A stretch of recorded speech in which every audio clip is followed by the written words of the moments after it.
باب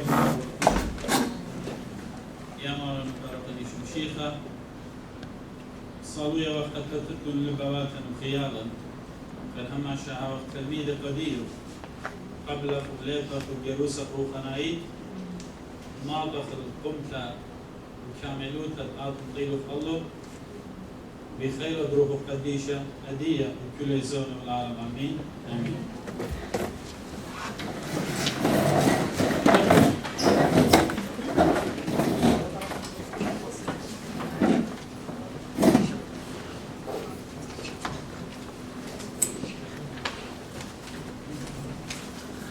So in here, comes in up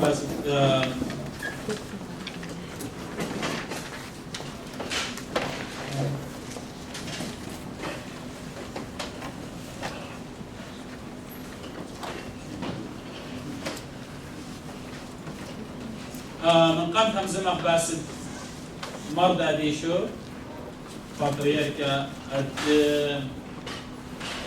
إيوه بدار خمسة كم واستوافا أختي مغزنهم خا last reference book أمنهم بي بوزو ديالد أنا من ديان إحنا مقروي خلقها البدينة they are only like highlights of the history. You cannot teach a history of 2,000 years in 10 hours. So we are just trying to highlight some points of the history which we believe that has impact on us today. Okay. If you need more details, this is another resource that I believe it's very detailed. I mean, not very detailed, but will give you a broader picture of the history of the church. The Church of the East by Christopher Bonner. I think a lot of you heard of this book now. We have it. And some of you have it, so this is a good one. If you don't, you may buy it. It's an expensive book, but it's worth it. Do Amazon يلموا $50. أخذ وش أرزن تاو بشانكو. $50 بالضبط. $50 كم بتاو جو عمره؟ $50. $50. هنا من جلدة وربي كم إلى دقرانة. It's worth it. Okay, $50 is nothing for this book. If you go to Amazon, it's $150. Yes. So at least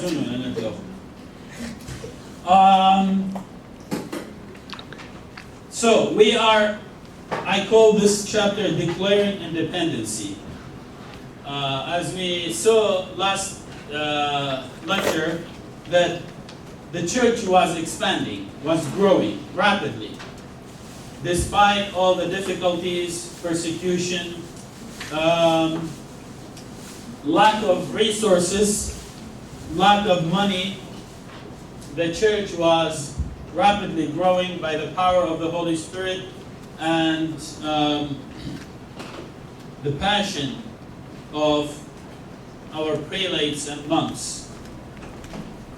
An incident happened, we mentioned it last week, that there was a problem between Mardadisho, the patriarch, and some of the bishops. And Nabione, like Mardadisho, was very sensitive person. So he just left his chair, as Sela Merchla, and he went to an isolated place. Merkota means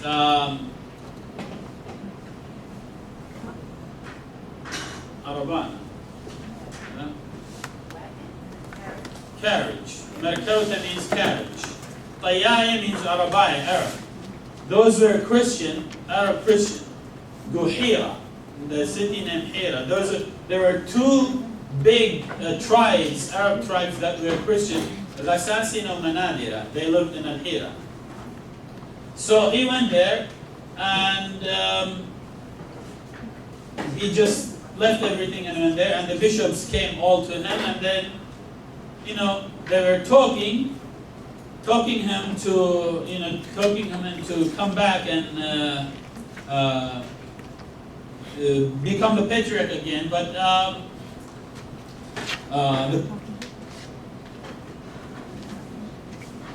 that speech and that recording and that conversation was all recorded, and it became let's say an urgent or an emergency or unplanned synod. And that unplanned synod, see how God turns things that we don't expect into something very significant. That unexpected synod and meeting became the turn point of our church, because in that, and one of the speech that the Bishop Agaputra, the Metropolitan, he stood up and he spoke, and he said, I'm going to speak on behalf of all these prelates here, and you are the patriarch, and you are the successor of Peter. Nobody is ahead of you. Nobody can judge you. If we have anything, we will bring it to you. If we can, then God will judge you. Christ will judge you. No one can judge you. So that meeting and that speech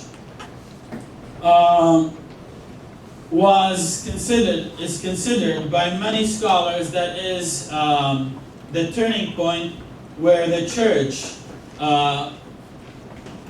declared its dependency from the Western Fathers, from Antioch and the other Western Fathers. Okay? Of course, this started in the meeting in the Synod of Marais, Arbama Osra 410, when they confirmed that the Patriarch of Salik, the Bishop of Salik, is the Patriarch, the Catholicos of the Church. So, however, that being said, this was declaration of the autonomy of the Church of the East. It was common sense for the group of Christians who are living in the same land, from the same nationality under the authority of one state, among other groups with the same culture, to form church that has its own systematic, liturgical, and spiritual characteristic under the leadership of one patriarch, without breaking the communion of love and unity with other churches, or disrespecting the authority of other patriarchs according to their precedents. I was speaking and the Macintosh was writing. That's why I said off and it writes over. Let me do check. I'll send it to you after someone edit for me. Okay? What do you know about the according to their proceedings? What does that mean? Like, we have the respect for other patriarchs according to their proceedings. What does that mean? Because the reason I'm saying this, because this will have a great impact on the next topic that we will talk about. What does this mean? According to their proceedings. Jenny? So with the different councils, they kind of had a rank on prestige or dignity that was given to them at some of the different councils. So at Nicaea, Rome was first, Alexandria second, Antioch third, but then at Constantinople in 381. Exactly. So there were 5 patriarchs in the church. The Patriarch of Rome, Patriarch of Antioch, Alexandria, and Constantinople, and then Assyrian Church of the East, the Church of the East. So there was precedent, there was order. Not like this is higher degree, but has more respect than the other because of their place or the time that the apostolic see was established. So always Rome came first because it was considered the place of St. Peter and St. Paul. And then Alexandria second, and then Antioch third.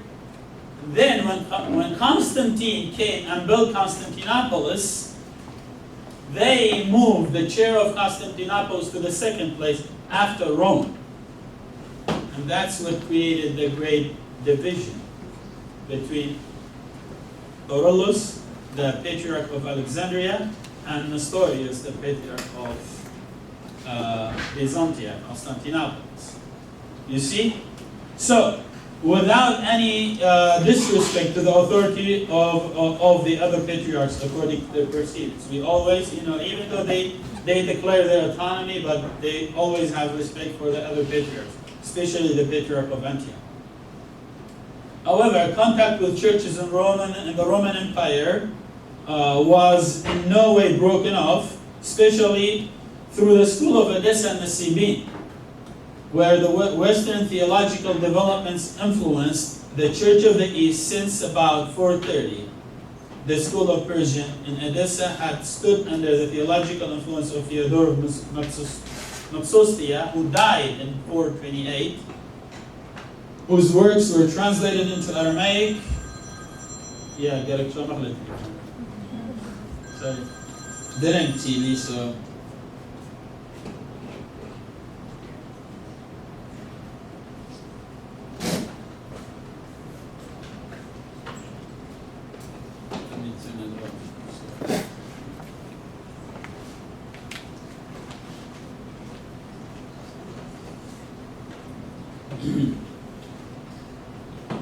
Yes, so died in 420. His work were translated. He was also the teacher, let's say, of Nestorius, Theodorus of Mopsuestia. And then he was Greek.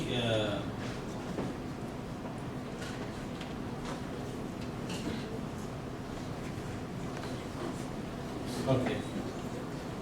Ironically, the sense of autonomy in the Church of the East emerged right before the unfortunate Christological controversy between Aurelius of Alexandria and Nestorius of Antioch. Okay. It was in 424 and this schism started on that time. But our church has nothing to do with it, just so you know. It didn't start till after that. That, we took a stand of, the side of Nestorius. So the Great Schism, I call it the Great Schism because it's the schism that broke the communion of love and unity of the Church of the East with other churches. Even though those churches after that tried to, reunite and come up with a declaration or a Christological agreement that they thought that will bring unity to the Christian empire, to the Roman Empire churches, but that schism will affect our church in the East till now, because it started with Jacobites, or we call them Syrian churches, who started then, some of the believers of the church start taking the side of monophysite, they call it, and then they established church in the East. They didn't have a patriarch, but they have a chair of Mapriana, they call it, which is higher than metropolitan but less than patriarch. And and since then, of course, that was the first schism in the body of the church in the East. And it followed another one in the 15th century, and then, on the 20th century. I just want to mention something about Antioch and Alexandria school. They were not like school as a building school, but they were like a way of thinking, method of interpreting Bible and spirituality and understanding their faith. So the general feature was that Alexandria was theoretical, intuitive, and mystical. everything, they always start from top, from heaven, going down to earth. Start from theory back to reality, from intuition back to reality, from mystical, to reality. Antioch was practical, reason, holding the concrete reality. And from reality, they start building those mysteries and sacraments and theories. So it was an opposite way. Philosophical foundation, Alexandria, the intellectual hub, is the Platonic. They base their philosophy on the philosophy of Plato. Plato believes that there is one reality in heaven, and everything on earth is the shadow of that reality. That's one, of course, or the main thing of Plato's philosophy. Antioch, the intellectual hub, is primarily of Aristotle concepts, believing that there is the first, they call it the first engine, that the mover, the first one that moves everything, and then, that stops and everything moves in itself. That was Aristotle believed. But Christianity believes that in reasoning, Antioch was the one who created rationalistic philosophy. In theology, Alexandria focuses on beyond reason, beyond nature, and divine mysteries are revealed to intuition. Antioch, divine mysteries does not contradict reason. However, they are beyond all human knowledge. So there is always reasoning, reality comes first in Antioch, while in Alexandria, everything starts from mystery, then to reality. You see that? Studying the Bible, the search for allegorical meaning, that's where the Platonic philosophy comes. What happened here is a shadow, is a tusa of what's happening in here. Study of literal meaning in Antioch, based on historical and rational critics. They always, study the text. They did not, in Alexandria, they read a word and they say this is because of, like,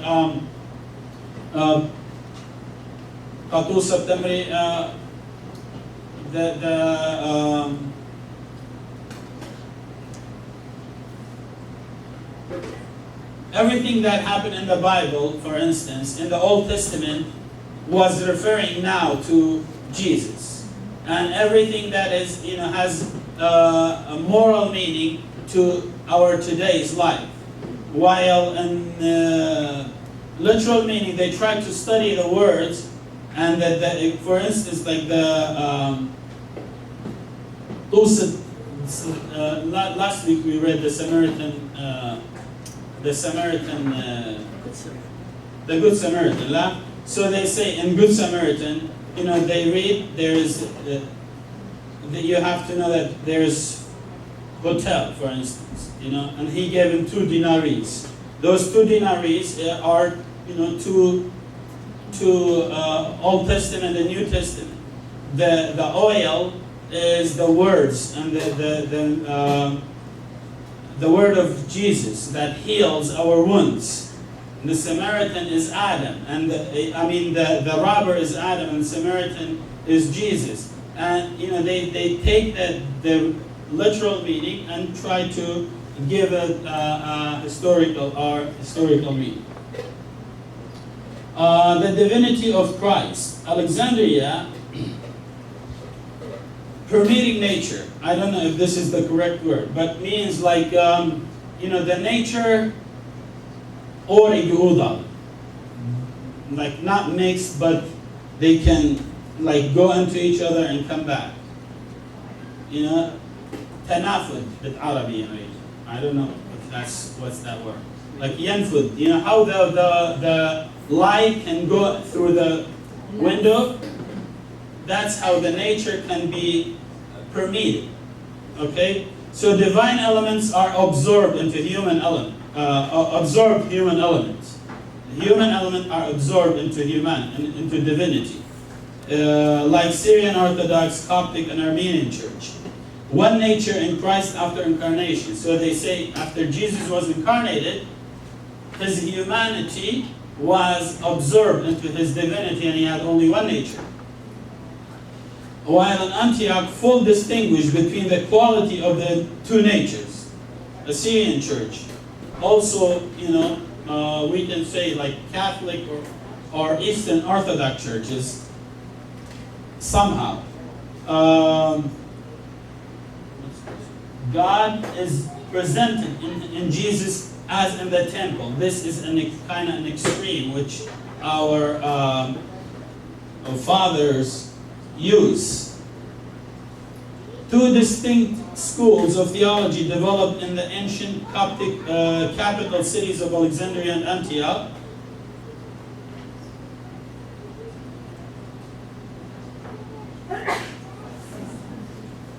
Both schools reflect their unique cultural influences and their approach to the Christian faith.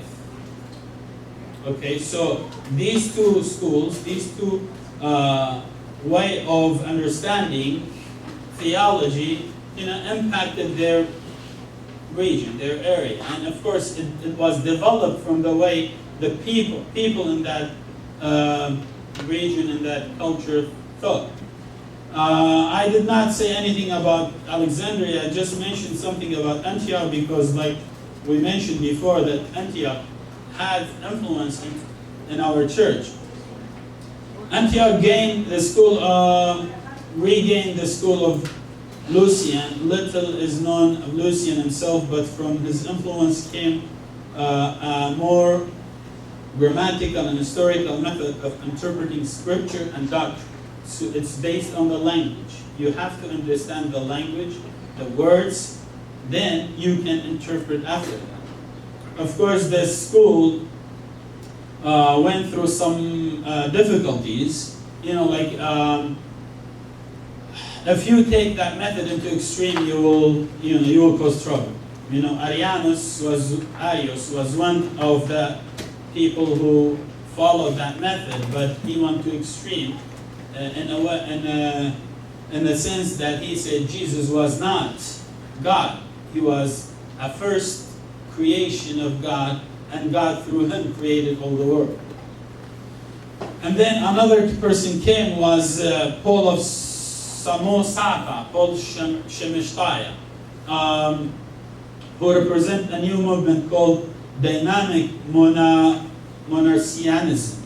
Paul's teaching was eventually rooted by a competing school of Antioch, one of which Lucianus was not associated with him, of course, not with this one. After Lucianus came Diodorus. Diodorus is one of the father of our church. He was the teacher of Theodore, and Theodore was the teacher of Nestorius. We in our church, we have a memorial of three fathers, a memorial of Greek fathers, we call them, or Awahati Ma'arwai, Awahati Yonai, Greek fathers, or Western fathers. We say Greek because they wrote in Greek, not because they were Greek. These people were not Greek, they were Syrian, from Syria, Lebanon, Turkey. So Diodore,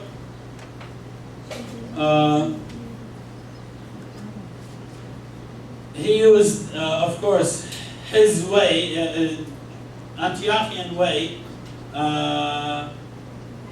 to reject the position of Paul, of Samusaka, Shemishtaya, I don't know, Samusa in English. So, the success that he had, he gained over that heresy, made him very famous.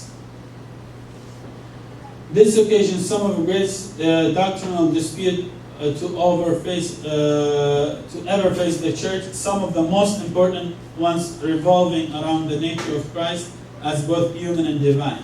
So when they try to dispute the heresy of Paul, they have to start explaining more about Christ, about his nature, about his divinity, his humanity, things like that. They start thinking about that. Of course, which way? They have to use the realistic way, which is the Antiochian way. Then, in their explaining, they mentioned that Jesus was a Word of God that dwelt in that temple. And then, they said, you cannot call Mary Mother of God, you gotta call her Mother of Christ, which, she's Mother of Christ, who is fully human and fully God. And things like that, of course, led to, they heard these things in Alexandria, and because of the precedent that was changed, was modified by the emperor, that they put the bishop or the patriarch of Antioch, of Constantinopolis, ahead of Alexandria, which made the bishop of or the patriarch of Alexandria kind of mad and upset. So he was trying to see any opportunity, to attack Bishop of Alexandria, and that's what he did when he saw these explanation. I'm just going to go to this, leaving out many more details than we are including. Eventually, Nestorianism was condemned in the Council of Ephesus. What happened was that the patriarch, the Pope, not the Pope, the emperor called for the council in 431. That council is called Council of Ephesus. In that council, Carolus was there, and Nestorius was there too. But the group of Antioch couldn't arrive on time, and they sent a messenger to delay the start of the meeting till they come. And of course, Orulus did not wait. So he started the meeting without, there were two groups there, they had to explain themselves. And Nestorius didn't come because he didn't want to come without his group of Antioch. So Orulus started the meeting, and in the meeting they condemned Nestorius, which was kind of like illegal or improper procedure, let's say, because they condemned him without him being there. And then what happened when John of Antioch, Yohanatide, he came and he saw that they had another meeting and they condemned Carolus, and that's how the fight started. And of course there was another meeting in 339. They called it this. The Council of Robber was taken off. Carta in 451, which was the Chalcedon or Chalcedonia, in which they compromised the two definitions of Carolus and Nestorius. Carolus said one nature, one phenomena, one person. Nestorius said two natures, two phenomena, one person. And then in Chalcedonians they said two natures, one phenomena, one person. So they compromised, and many believe, a lot of people, followers of Carolus, did not accept that because they thought it's Nestorianism, but eventually they did. From this council issued a famous definition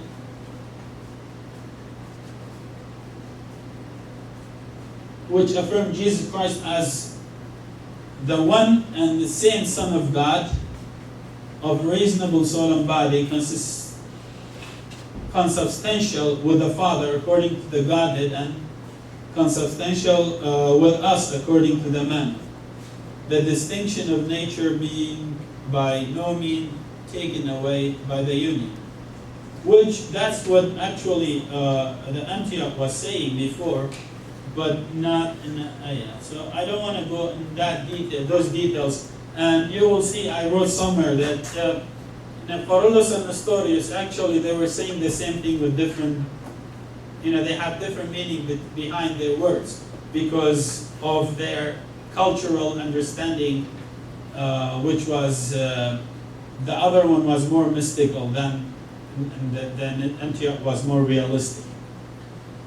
The separation, let's come back to our church. So that happened, Nestorius was condemned and he was sent to Libya. And of course, his friends asked him to come back, and he said, if my death will solve the problem, will bring unity to the church, then I would rather die than go back and create another division. That's what he said. So that I believe that this is not someone who is intending to, harm the church would do that. The Church of the Eight did not participate in any of the rival council held under Cyrillus of Alexandria. Moreover, the church was never involved in this controversy. However, when they later heard about it, they supported Nestorius, although John, Patriarch of Antioch, who was a friend of Nestorius, a great supporter of Nestorius at the beginning, agreed to accept the expression Theotokos, which means Mother of God. 2 years after the rival council of Ephesus issued anathema and counter anathema against Nestorius. What happened is not that after that, not just Nestorius was condemned, even for the first time in the church history, someone who's dead to be condemned. Like Theodore who died in 429, died in peace, died in the church. He was a bishop of the church and he died. 23 years after his death, he was condemned. And, that's what our church did not accept. You cannot condemn someone who is dead. You condemn him when he's alive. On the other hand, the school of Edessa stood firm to its Antiochese tradition with an ascendant concept, like, from earth, from reality to mystery, from man to God. In the late 5th century, the dean, Marnarsay, who was the dean of the school, was born in 399 and died in 503. He lived in 3 centuries.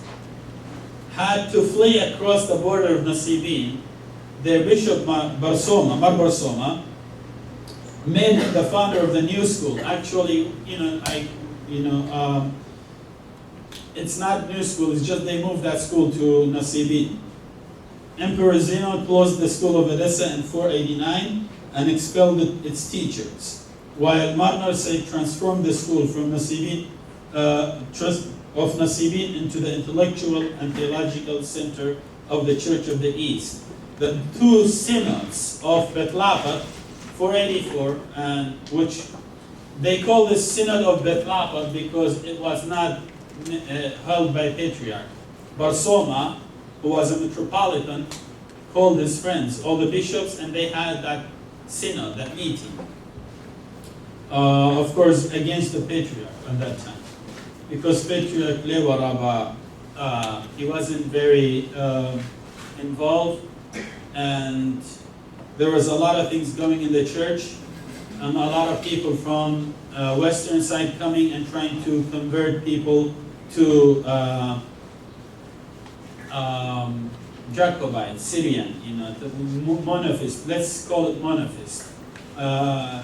So he had to stand up for that, Mar Barsoma. And he was a friend of the king Piros, and he had a green light from the king to use the soldiers because he was on the Nasibin, and Nasibin was on the border, he always held the king there, so the king gave him green light to use his soldiers. So he used, Barbarsoma used these soldiers to persecute everyone who do not follow the teaching of the church. And he was the one who held this meeting in 484. And then after that, 486, in these two meetings, the church accepted formally the teaching of Theodore, of Mark Theodorus. And then in 612, they mentioned the name of Nestorius as well.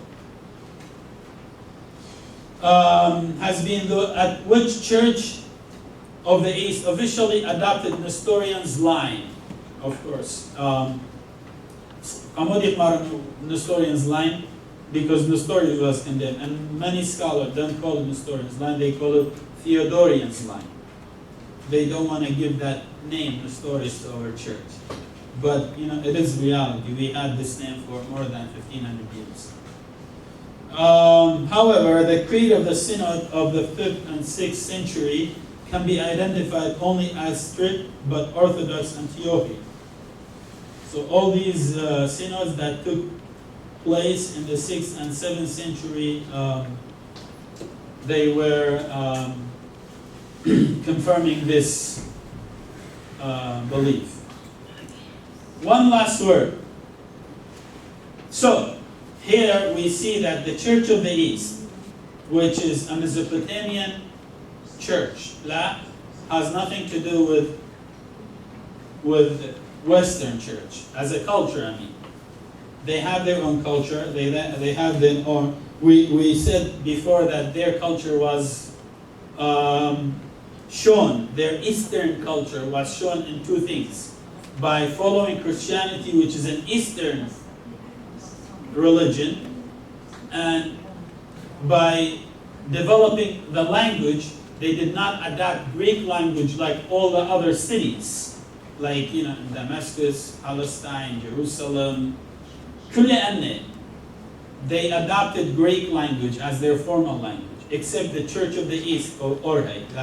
They developed their own language. So they were showing that Eastern side of them, that Eastern culture of them, till that time. But when that division, that schism took place, they did not stay on the side and just presented themselves and their culture and their theology. They adopted Theodorian line or Nestorian line.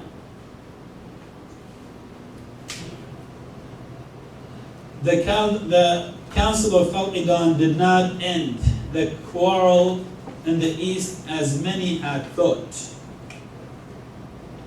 It did in the West, probably. It was actually the beginning of a new and painful and long era of controversies and debates among the Christians of the East that broke the bond of unity and disturbed the peace among brothers since then.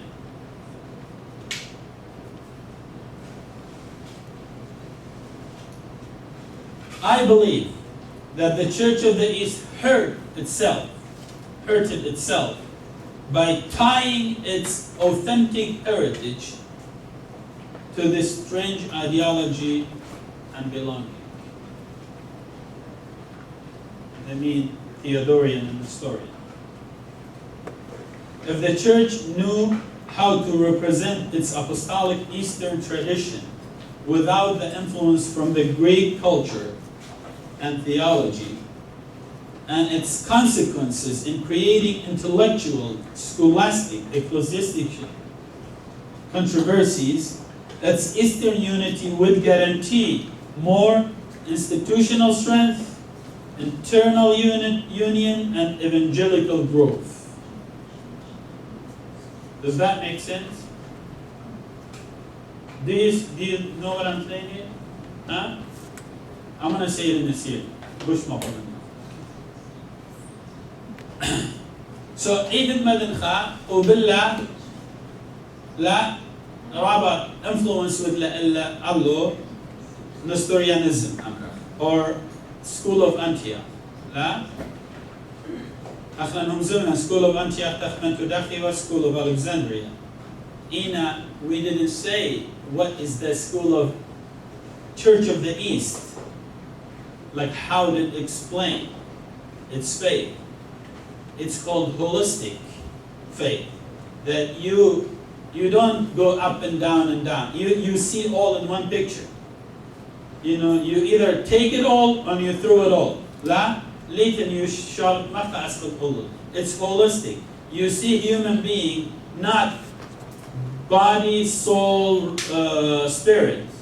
No, you see one being.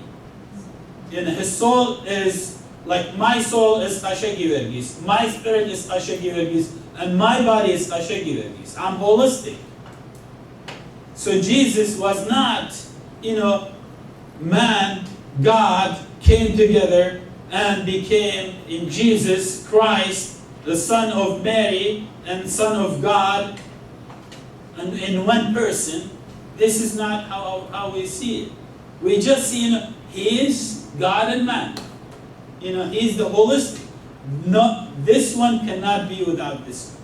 This one cannot represent any part. I mean, this one represents the whole part, and this one represents the whole part. We saw him as a holistic being. If you go to theology of Mar Abram, that's how he sees Christ. He's God when he cries, and he's man when he cries. He's not man when he cries and God when he heals. Make sense? He's God and man in whatever he did. He's holistic. Okay. So, our theology is the and I believe احنا مودي ودلن لا مدن خيوت الدين رابكار ويلا الله أمر مع روايوت الأنطيوف لا ودلكار الله إن احنا يعني جزء قادين ممري قادين إن احنا كشيخ والدو ثيولوجي الدين الدو تخمنت الدين مدن خيتها بش تخوى خيلانة مخيتها institutional بش تخوى مخيدة because ليخ بغزايو سجمن بغزايو خاشك لكله so احنا نبتاو كلن خاشك لا and بش ايدونتا بش تاوالم صيتا السخوة because when you are holistic everyone can be can adopt that view. ما صدفة قبلتها قامودي على مصيرهم قد ماضي go persecution go قلقة go مخيتة they were growing because they have something very authentic and real and very easy to grasp لوا من داها philosophy ديوناي so that hurt our church because لافتي مويلة دوبارو تطلابا قد حكم من نبيلون مدن خاي نصطرناي حكم بيلون قطر يعقوباي سرياناي لافتي آين كدوك الأسخوة بيخوة impose that Western culture into them. And believe me, the only reason we were able to spread because every time we went somewhere we were using the Eastern culture, not the Western culture, the Western understanding. That's why we were able after that to spread. But we never let that Eastern culture of us. We never left it. We had it, but we mixed it with that systematic not holistic, systematic way of thinking of East. Okay? Make sense? Huh? Alright, yes. So, أي holistic إيثان حيمانو تدين it sounds very pure, very simple to grasp. Of course, with faith. Mm-hmm. And the Antioch or Alexandria, it's almost like there was a a science behind it. Yeah, there was a system behind, System like behind it. systematic Yeah. thinking. Yeah. So, what made our church go so weak when it was so simple to grasp and easy to understand? Why would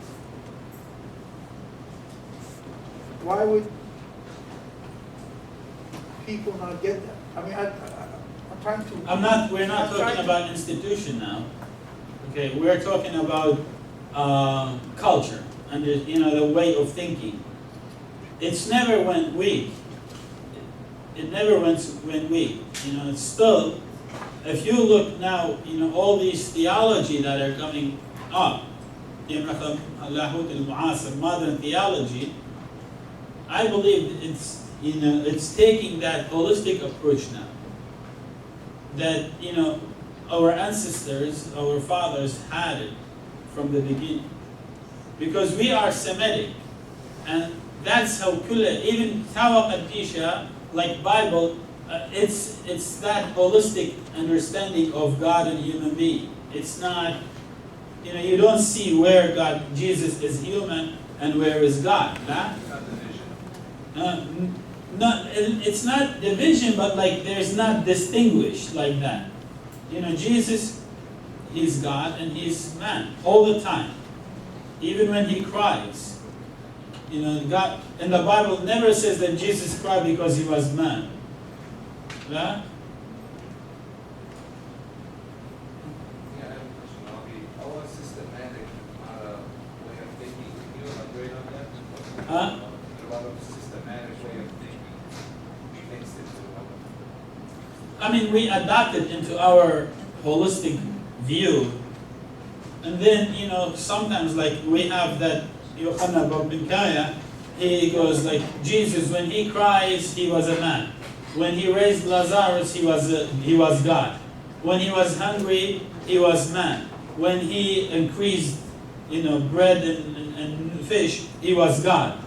So that affected our thinking, but on the other hand, I'm not saying that we left out our holistic view. No, we never did that. But it was influenced by this systematic theology. Okay. And I think what carries the church to China and Mongolia and Japan was that holistic view that it has. It was not the Theodorian and Nestorian theology. Wasn't.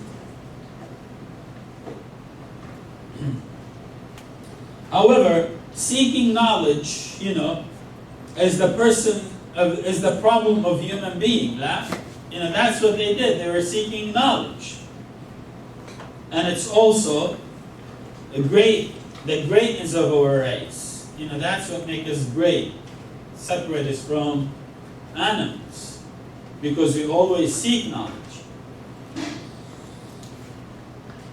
One thing all the Eastern churches, Assyrian, Chaldean, and Syrian, should remember, they are all one, and they are called to march in steadfast step toward the Eastern unity, so that they may reunite and invest in this great heritage of apostolic and evangelical tradition without separating themselves from the other ecclesiastical, Christian, humanitarian traditions. It's called in psychology differentiation. We have to know who we are and to, hold strong to what we have without saying,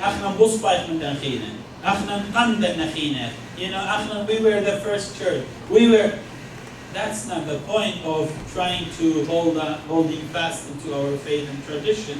It's just, this is who I am, and I'm proud of myself, and I respect you, and I would love to learn from you. That's fine, but still.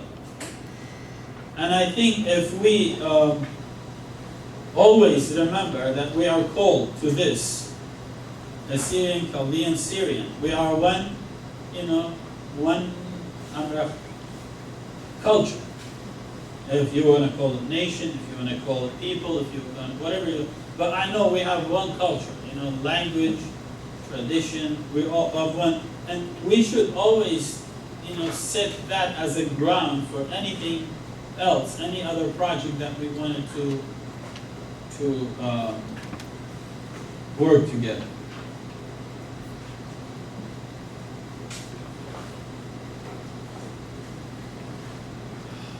All right, so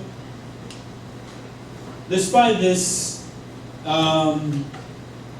division, this schism, the church was spreading again across Mesopotamia, Arabian Peninsula, عندنا ديان رحلة بجواجة دكتا وأنيتي نتيو بشوبيلنا بجواجة وTurkish, Central Asia, it was expanding. We saw last week how how many parishes were dioceses were created, and how many after that they will keep adding more and more and more. So in the 13th century we had 14 metropolitans. أربعة metropolitans bishops. In the beginning of the 6th century, Mar Shila, we go back now to the history of the patriarchs.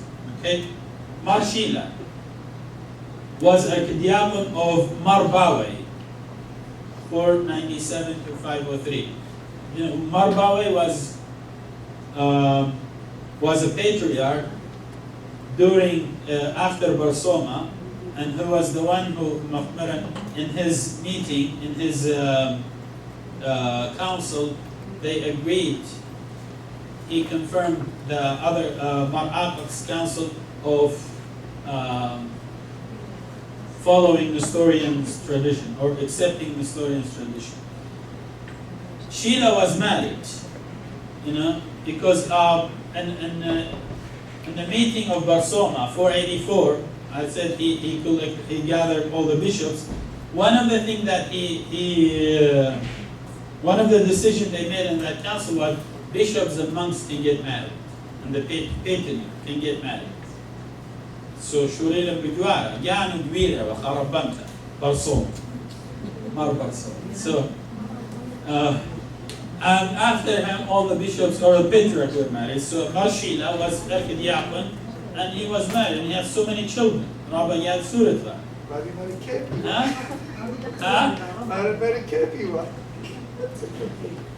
But the thing was that his wife was very greedy.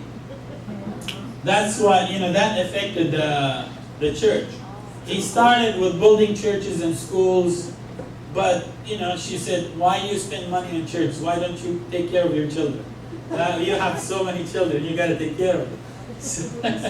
So that's when he went the other way. And later in his life, his wife enticed to take church money for his family instead of building churches. Okay. Before he died, he recommended his nephew Elisha to become a patriarch. Elisha did not have an acceptable reputation among people.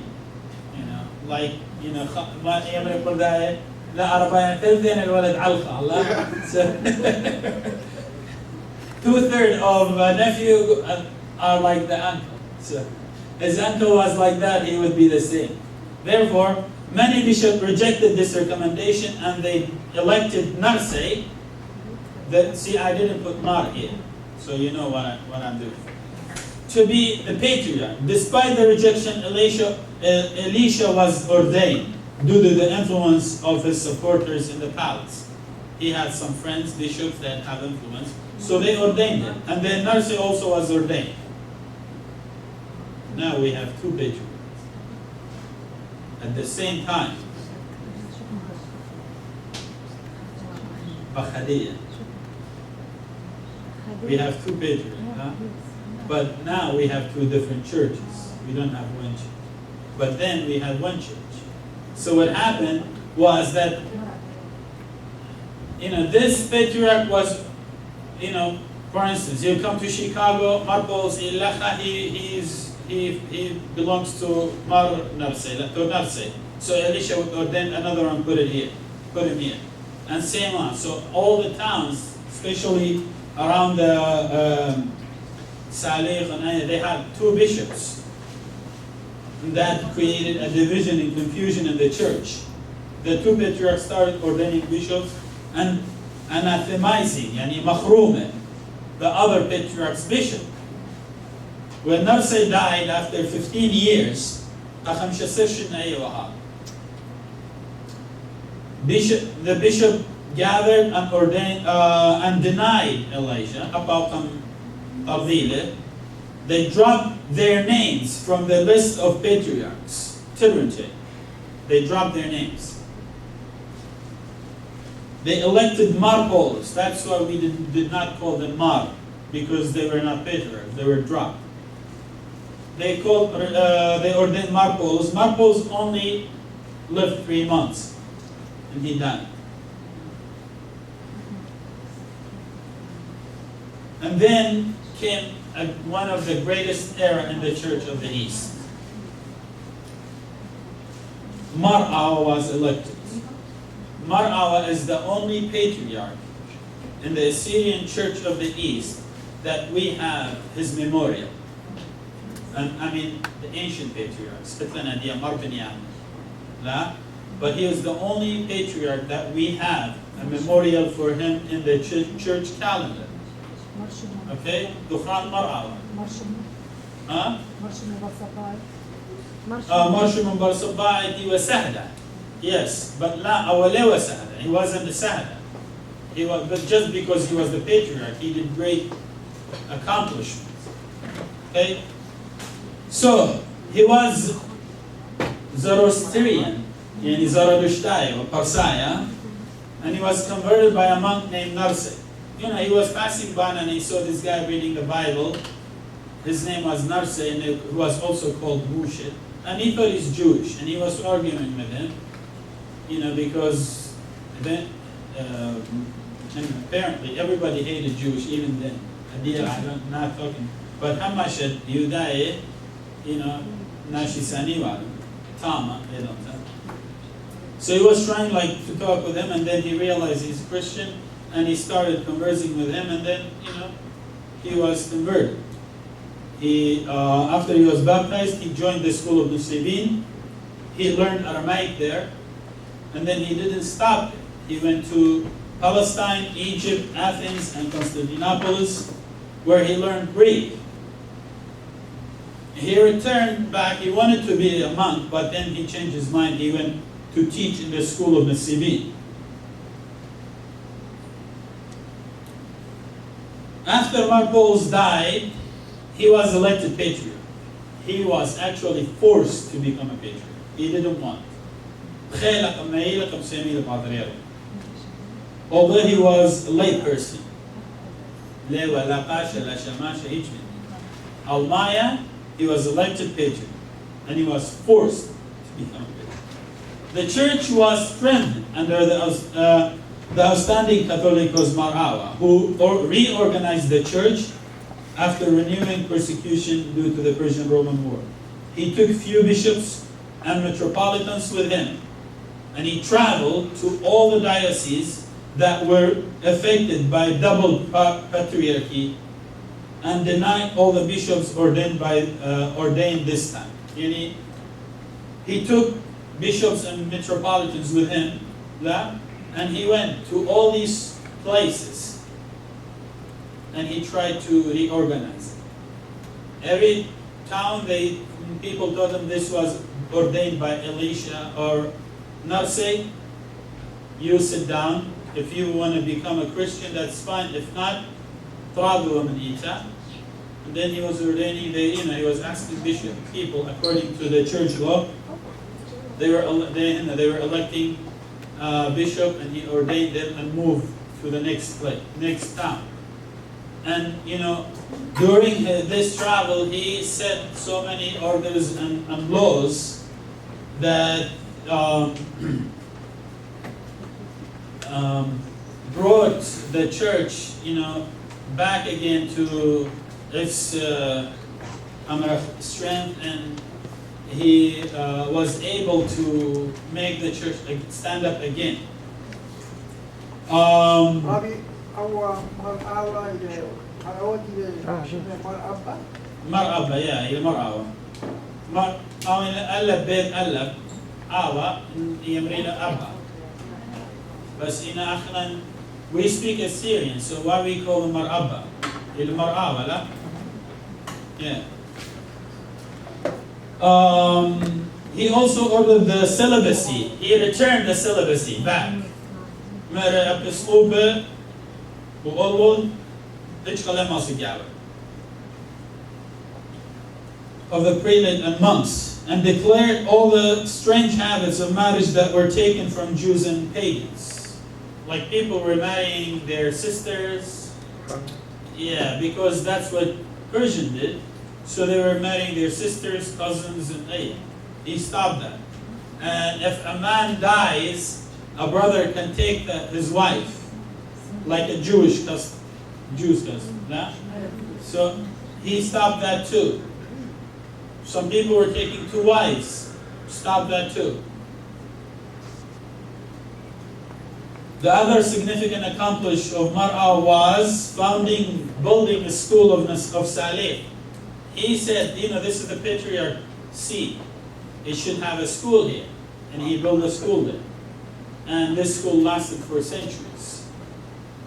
Mar'a died in February 29, 552. He was rooted in Tetson. Everybody remembers. And then after him, Mar Yosef was ordained patriarch per the wish of the king. There's a funny story about him. Of course, he was not a very good leader. He abused his authority. Rabba Qashiewa, Rabba Masliwa Kulla Nashe. So, they wanted to do something, but they couldn't because the king was the one who picked him. So there was this doctor, Nawse Vashimu, he was in the palace, so they asked him to talk the king into this. So Maraqadiyu, he told them a story. He said, there was this poor man who went to the king, and the king gave him a big elephant. But his house was too small, so the elephant could not fit into the house. He said, so the poor guy, he has to sit, to live with that elephant outside, in the cold, in the rain, in the hot, because he could not, return that gift of the king. And the king understood what he was saying, and he said, what do you want? He said, we want you to take back the gift you gave us, the patriarch. So he said, you can elect another patriarch, but that will stay patriarch just, he will remain patriarch until he dies. And then the other patriarch will take over. So he was not, after this, he wasn't able to use his authority as a patriarch, but he was still named patriarch. And then Marchasqiel was ordained after him. You know who's Marchasqiel? Who heard about Marchasqiel? Nobody? He's famous that he's the one who revived Ba'ut al-Minwai. In his time, Ba'ut al-Minwai was revived. Marchasqiel Patriarch. Okay? He was a student of Mar'awa. And actually, he was also very adventurous, like he likes adventures. He used to go, there was no sea in Iraq, and Mesopotamia. So he used to go to the Gulf, Arabia, to dive. And the king sent him there a few times to bring some jewelries from the bottom of the sea. And he was able to bring some. So the king loved him. And when they said, took your gift back, he said, I'll give you another one who's better. And he was better. So he said, he recommended, of course, Marchasqiel, and, they knew that he was a student of Mar'awa, so they accepted him. And in his time, Makhmaran, he revived Ba'ut al-Minwai because there was a disease in the eastern side of Mesopotamia, like Beth Garmei, Kirkuk, and Gibane.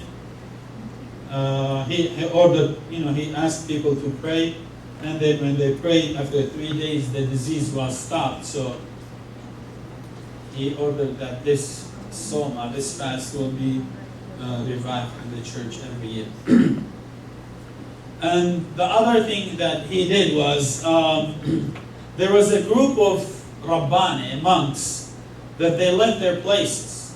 They start going from town to town without permission. In the church, a monk cannot leave his cell without the permission of the Abba. Abba is the head of the monastery. But these people did, and they were going preaching and asking for money, for food, and they were creating great confusion in the people and disorder. So for the first time we hear about them, and in the council that he did, he held in 576. Should we take a break? What time? Chiefly,